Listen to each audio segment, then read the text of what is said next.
Today on Cook's Country, Ashley makes pork chops with Bourbon-Cherry sauce and sweet potatoes.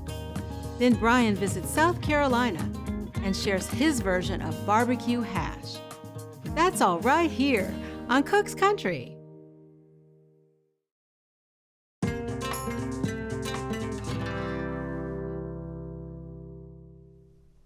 I'm a big fan of recipes that take the entire meal into account so that the flavors all match and all the timing's been ironed out.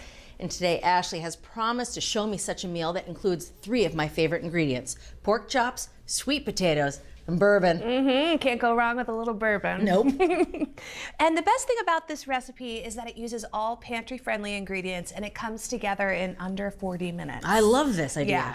So we're gonna start with the sweet potatoes. So I've got 2 pounds of some sweet potatoes that I went ahead and peeled and cut into 1/4-inch slices. I'm gonna add that directly to the saucepan here. And we're only gonna use a little bit of liquid to cook the potatoes, and that way we're gonna have a really concentrated, strong sweet potato flavor. So this is a 1/2 cup of chicken broth. Of course, you could use water if you didn't have any.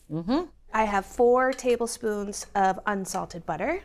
And finally, I've got 3/4 of a teaspoon of salt and a 1/2 teaspoon of pepper. Now I'll just put the cover on, and I'm gonna cook this for about 20 minutes over medium heat. Okay. I love cooking sweet potatoes like this. Now, you couldn't substitute regular potatoes because they don't contain enough moisture. Sweet potatoes, on the other hand, have so much moisture they actually will steam themselves right in the pot.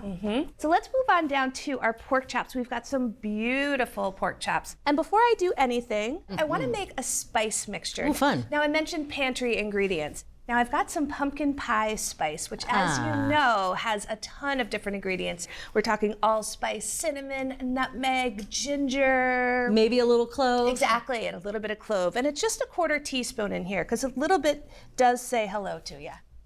And we have a teaspoon of some pepper and a teaspoon of salt. I'm just going to give that a mix. All right, that is all set for us. Now let's turn our attention to these pork chops. They are bone-in rib pork chops, 3/4 of an inch to 1 inch thick each, and they're about 8 to 10 ounces each. And it's just important, as you know, to buy pork chops that are even in width, even in size, just so that they all cook at the same rate. So I'm going to just pat them dry with some paper towels before I add the spice mixture. Now let's season evenly on both sides. And seasoning from up high is a really good way to make sure that the salt and the pepper and that pumpkin spice blend are getting all over the chops evenly. So now I've got 1 tablespoon of some melted unsalted butter here in the 12-inch nonstick skillet. I'm gonna cook the chops for about 6 minutes on the first side until they're golden brown. Okay. And that's gonna be over medium-high heat. All right, and in the meantime, I'm gonna go wash up. Okay. It's been 6 minutes, so let's take a look at the chops. Just gonna flip them over. Oh, baby. They look gorgeous. They do. I'm gonna let these go for another about 6 minutes or so until the internal temperature registers 140 degrees. All right. Let's take a look at the pork chops. So I'm gonna take the internal temperature again. We're looking for about 140 degrees. 141 on the nose. Perfect. Nailed it. And that's the key to cooking a good pork chop that's not too dry. Aiming between 140 and 145. All right. So I'm going to take these out of the skillet now and let them hang out and rest while we finish the rest of our recipe. Let's tent this with some foil. All right. Now I'm going to go back to sweet potato land down here. I'm going to see how we're all doing. Again, it's been 20 minutes, and as you can see, all of that liquid just stayed trapped in there, and the moisture, like you mentioned, really did a great job of cooking in the saucepan. I'm just using the tip of a paring knife, and as you can see, these are cooked. Yep. Perfectly tender. Perfectly tender. All right, I'm gonna turn the heat off, and then I've got our handy dandy immersion blender. I love it. And so what I'm gonna do is I'm just gonna go in there and just blend it until smooth. All right, so these are done. I'll cover it with a lid just to make sure it stays warm for us. Nice. But let's make a sauce down here. Again, the pork chops are resting. We have all those built-in times with this recipe. So just over medium heat, I'm gonna add some frozen cherries that I actually quartered ahead of time. And it's 8 ounces. Yum. Yeah. And naturally, bourbon. 1/4 cup of bourbon. And yeah, I mean, you don't want to cook with anything that you wouldn't want to drink, so. And then we've got 1 tablespoon of orange marmalade. Really good trick for getting a little bit of sweetness on here, but the consistency here too is going to help with the texture of the sauce. And a 1/4 teaspoon of salt. And a 1/4 teaspoon pepper. And I'm just going to combine this.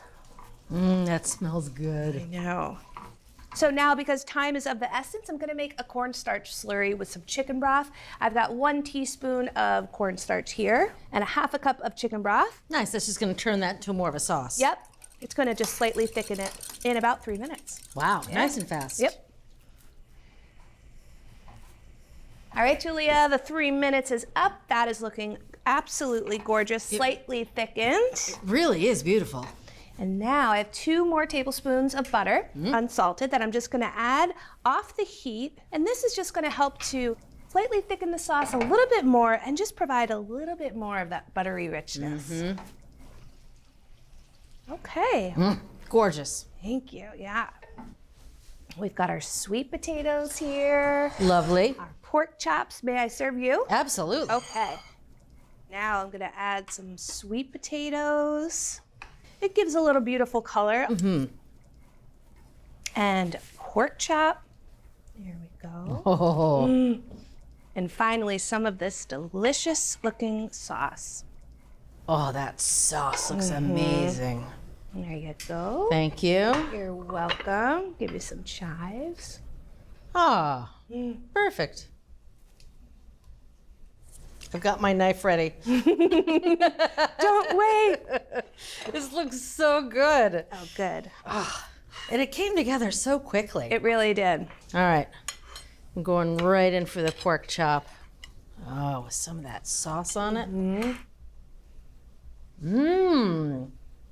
The sauce has a real depth of flavor. It's not overly sweet, which you could be fooled into thinking because it has all those cherries and that marmalade. But no, it has a real savory flavor thanks to the fond in the pan and that chicken broth. Yeah, absolutely.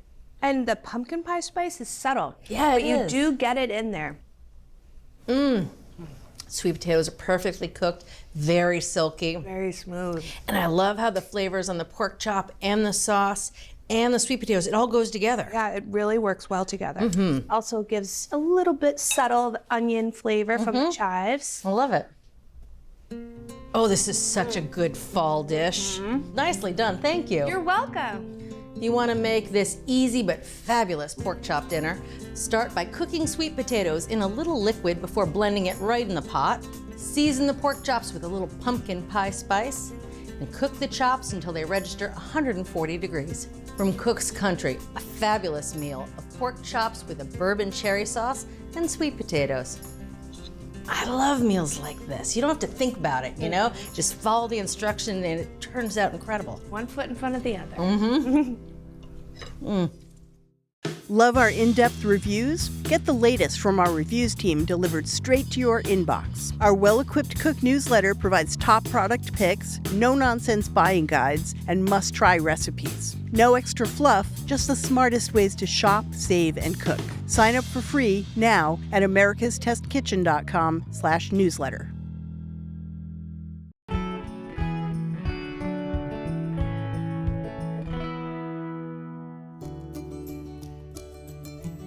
South Carolina has its own way of doing things. South Carolina is made up of God's country. We do things a little slower here, and that's okay. And the state's rich barbecue traditions are no exception. In South Carolina, whole hog barbecue reigns supreme. But the true unsung hero of the South Carolina barbecue plate is hash. Hash is a southern delicacy here. I mean, it's just a taste that you can't find anywhere else. To figure out why hash is so important to the culture here, I met up with historian Sadler Taylor and barbecue expert Garland Hudgens. What people forget about barbecue is it's a lot of work. That's right. I mean, this is not something that you can pick up casually and just kind of do. It is a lot of hot, sweaty work. Yeah. It's something you are. It's in your blood. Though it may not be pretty, hash is an important part of South Carolina's culinary history. Many people credit enslaved cooks along the Savannah River with creating the dish, as a way to make use of less desirable cuts from the pig. I think hash was born out of necessity. Historically, when you are trying to use everything that you have on the farm, you're going to save the good cuts of meat to do your barbecue and then take all the extra parts, grind them up, and make something edible out of it. So at first glance, hash doesn't look like much. How do you get past the looks? For myself, the first time I saw it, I was like, what is that? And why is it that color? But I agree, you eat with your eyes first. I agree with that. But get past that, and the flavor and the texture, you'll enjoy it. You'll pretty much never find hash outside of South Carolina. But within the state, there are countless versions that vary from region to region. It's all about what people grow up with. The Midlands was settled predominantly by Germans. That's where you get the mustard influence. You know, a lot of the upstate, some of it's more of a tomato based, and then the PD, more of the pepper vinegar. It's now something you almost have to have in your restaurant. And you will be judged by your hash, just as much as you will be judged by your barbecue. There's no way I could taste the hundreds of hash variations South Carolina has to offer in one short trip. But I wanted to sample a couple of the best, so I narrowed it down to two of the most beloved spots in the state, each with their own unique take on the South Carolina classic. My first stop was True Barbecue in West Columbia, South Carolina. There's good barbecue. There's great barbecue. And then there's true barbecue, baby.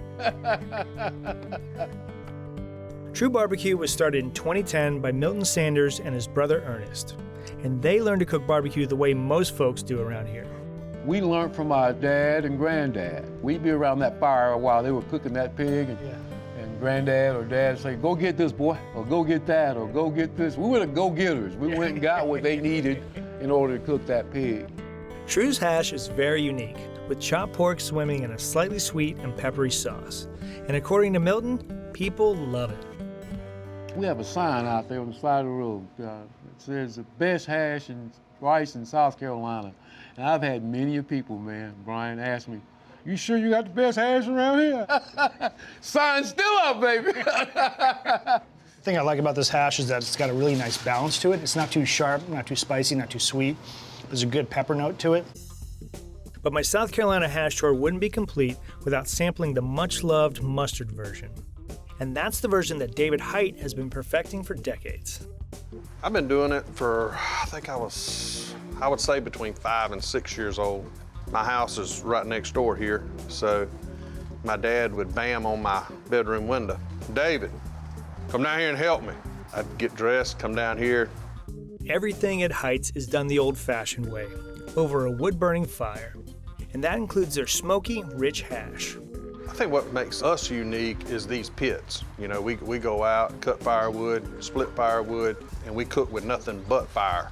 Unless you're cooking it out here with wood, shoveling coals up underneath the meat and cooking it all night and all day, then you ain't cooking barbecue.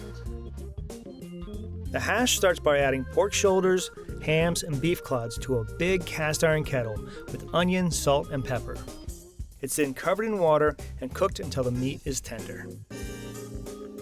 After the bones have been removed, the meat is run through a grinder.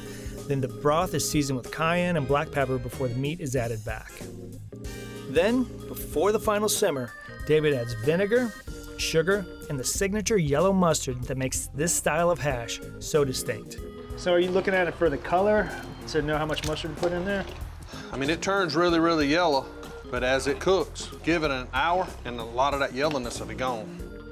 After waiting patiently for hours, it was finally time to eat. Go check it. I'm gonna go lean into it. I'll be back. Okay.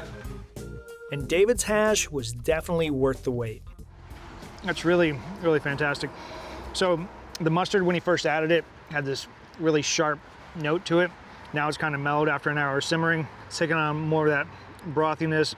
The pepper and the cayenne that he added adds a nice little heat in the front and back of the throat. Texture is really nice. And it's really a fantastic combination. South Carolina barbecue is so much more than a collection of regional recipes. It's the people and the family traditions that turn even the humblest of dishes into something special. I can only hope that one of my daughters will want to keep on doing the same thing. I've passed that torch on to my son, so my son is now the cook. that tie to the land, that tie to that history, that family history, and that community history. That's what I think kind of tells that specific South Carolina story. Yeah, fellowship. That's how you get to know absolutely. people. That's how you get to know people, through their food. That's got me in the mood to put on some stretchy pants and go eat some barbecue somewhere. We'll get you right back to the video. Check out Cook's Country's newest book, The Complete Cook's Country TV Show Cookbook. Over 16 seasons and more than 600 recipes are condensed into this cookbook, jam-packed with every recipe we feature on the show, plus stories, tips, and reviews. Go on the road with Cook's Country and tour the U.S. through food. Get inspired by dishes from restaurants, regions, and chefs all over America. All in this one convenient cookbook. To order your copy of the Complete Cook's Country TV Show Cookbook, scan the QR code or visit cookscountry.com to continue your Cook's Country journey.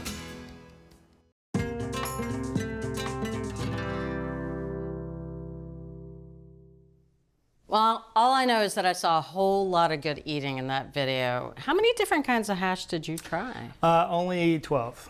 Only 12, so it wasn't bad. Well, what do you have on the menu today? All right, so today we're going to be making the West Columbia style mustard-based hash. Okay, and like all great hashes in South Carolina, or most great hashes, it starts with pork. Okay. So we have a 3-pound pork butt here. And we're going to leave it untrimmed with a nice fat cap on there. We want that lusciousness, that richness to end up in our hash. So we're going to cut this into 1.5-inch chunks. I love pork butt. Yep. No bad dish ever started with pork butt. Nope. And this doesn't have to be perfect. This is going to cook for a while, and we're just going to let it go until it's nice and fall apart tender. It looks like you're about to make a really good stew. Yeah, you know, that's kind of a great way to describe hash. I mean, it's difficult to explain to somebody who's never had it. It's almost like a pulled pork stew in some ways, you know? This is one of those items that you find now at every barbecue joint. And oftentimes it defines the barbecue joint as much as the smoked meat itself. Yeah, it sounds like it's in the know for the locals. Yeah, I mean, every version is different in every town, and it's really hard to pinpoint one exact style. So we're gonna drop this in here. Pork's in the pot, and our next element is going to be chicken livers. Now, traditionally, there's always some kind of offal that ends up in a hash. You know, it's a great way to use up those offcuts of the hog. Usually it's pork liver. Right. We're going to use chicken liver today because it's a little bit more accessible. We have 8 ounces of chicken liver here. We're just going to pop it in here and give it 6 pulses until it's nice and finely chopped. We'll drop this into the pot as well. Okay. Pork and livers are in the pot, and now we're going to add 1 large onion that's been coarsely chopped, 6 scallions that we've cut into about 1-inch pieces, 3 garlic cloves that have been smashed and peeled, a tablespoon of black pepper. The best hashes kind of make your, you know, kind of when you're eating them, clear your throat a little bit. Nice. They shouldn't be so spicy they set your mouth on fire, but you should notice. Should wake you up. Should wake you up, yeah. And 2 teaspoons of table salt here, and a 1/2 teaspoon of cayenne pepper. Finally, we're going to cover that with 4 cups of chicken broth. We can turn that heat on to high. We're just going to give this a quick stir.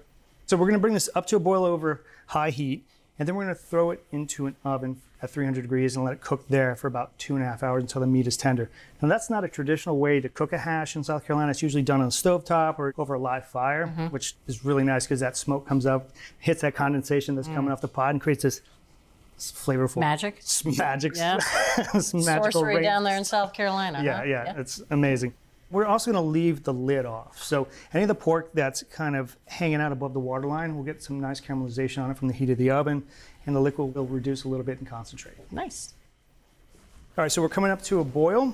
We're going to throw it onto the lower middle rack of a 300-degree oven, and we're going to let it cook uncovered for about 2.5 hours until the pork is nice and tender. Okay. That smells amazing. Bubbling nicely. Grabbing that door. You got it. Okay, so it's been going for a good 2.5 hours. We want to make sure that pork is nice and tender. You want to give it a little squeeze and make sure it kind of shreds easily. Oof. Just like that. Easy. All right, so now we're gonna mash and shred all of this up. And my favorite job for shredding meat, for barbecue, for any type of thing like this is using a potato masher. So we're just gonna go to town on it. You know, so this is that point where all those big chunks of onions and scallions are gonna get mashed up and finely shredded. So we'll just do this for a few minutes. But you can already smell how flavorful and intense that is. All right, so we are getting close here. You're really, Yeah, when you say mash it into a hash, you're really... I'm really hashing it up here. So I think that is good. And now to that, like I said, we're gonna make mustard style hash. It's indicative of West Columbia, South Carolina. So we're gonna add 1 1/4 cups of yellow mustard, 1/3 cup of cider vinegar, okay, 3 tablespoons of brown sugar to kind of balance out the acidity from the mustard and the vinegar. Right. A teaspoon of hot sauce here, and a teaspoon of Worcestershire sauce. I'm gonna stir this together, and then we're gonna bring it to a boil over medium-high heat. So one advantage of cooking on the stove top, like they do in South Carolina, is that you get this constant bubbling motion, and that helps emulsify the fat with the rest of the liquid. So since we cooked in the oven, that liquid and fat tend to separate a little bit. Sure. But we're gonna mend that by bringing it to a boil over medium-high heat, and then reducing it to medium-low and letting it go for a good 10 minutes or so until it thickens up. We kind of re-emulsify all that fat and liquid. All right, so it's coming up to a boil now. We'll reduce the heat to medium-low, and we'll let it simmer for about 10 minutes until it's thickened slightly. Okay. It's been a good 10 minutes. You can see how it's thickened up nicely. It's still stewy or stoopy, Yeah. you know, but it's thickened up nicely. And we're just looking forward to blanket a nice bowl of rice. You know that's got to taste good. You know it does. But to be sure, we're going to give it a little taste here. So we're going to add a little bit of extra salt here at the end. I mean, I like to season this aggressively. Like I said, the best hash tickles your throat a little bit. You get a little throat clear from the black pepper, from the cayenne. So don't be shy with this, you know? You gotta live. The cayenne especially, you know, that's what gets you in the back of the throat, where the Yes. black pepper tends to get you a little bit more on the tongue. And we'll just stir that in. Like oftentimes I'll also serve this with a ton of hot sauce on it. All right, I think we're ready to go. Can I hash you up? Yes, please. We are gonna serve this over top of a bowl of rice, as is traditional in South Carolina. You see how that just coats the rice? Just leaves a nice impenetrable barrier on top of the rice. Typically get like a styrofoam cup, you know, and it's like rice on the bottom, hash on top. Right. And you gotta dig all the way to the bottom of the cup to get that going. Bring it up as you bring the fork up. Exactly. I mean, it's not much of a looker, but this thing, it just tastes so good. Oh. There's so many flavors happening here, but it's so simple at the same Yep. time. Well, I like foods that aren't very attractive, Brian. I mean, you know, sausage gravy, things like that. Yeah. All day long. Yeah. That is so tasty. It's kind of a sleeper hit.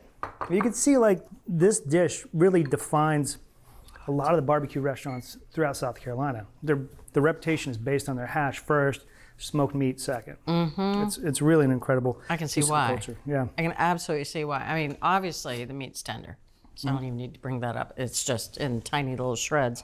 The whole thing is so porky. I love that yellow mustard. I mean, it is so South Carolina, right? Especially Columbia style. Right. But that yellow mustard just wakes it right up. And you get a little bit of that mineral flavor Yeah. from the chicken livers. Yeah, Oh. it doesn't overwhelm. It almost kind of cuts some of the richness Yeah. in a way. And you know, and there's like so many variations on this theme. You know, some have a little bit of ketchup added to it for some sweetness. Some are just butter based. It's really, you never get the same hash twice. Oh. It's one of the best things I've ever eaten, period. This show, any show, at home, sorry mom, this is one of the best things. Well, let's shut off the lights. Let's get out of here. Let's get out of here, but bring the hash with you. You're definitely gonna wanna make this at home. Thanks so much, Brian. And it starts by braising pork butt with chopped chicken livers and aromatics. Use a potato masher to finely shred that tender pork.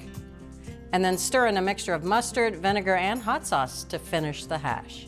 And don't forget a healthy seasoning of cayenne and black pepper right at the end. So from Cook's Country, the amazing South Carolina barbecue hash.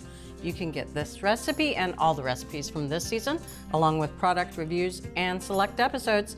And those are all on our website, cookscountry.com/TV. My life is so much better now that you brought this into it. Well, my life is better because you're it. Aww. With hash.